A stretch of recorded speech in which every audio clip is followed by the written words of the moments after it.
هنجيب بقى حوالي كوباية كده من المية، ده مية عادية خالص، مية بس تكون دافية شوية. هنزل بمعلقة توم كبيرة، وهنزل كمان بمعلقة كزبرة ناشفة ومعلقة كمون، وهنزل بالملح بتاعنا على قد المية اللي انت هتاخديها،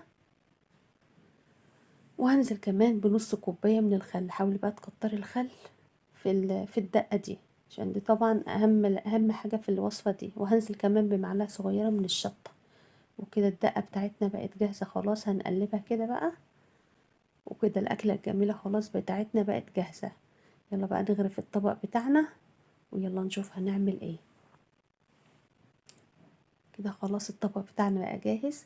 حطيت بقى المكرونة، وحطيت الحمص، ورشة البصل على وش، ودي الدقة بتاعتنا، الصلصة والشطة والتومية او الدقة بتاعت الخل.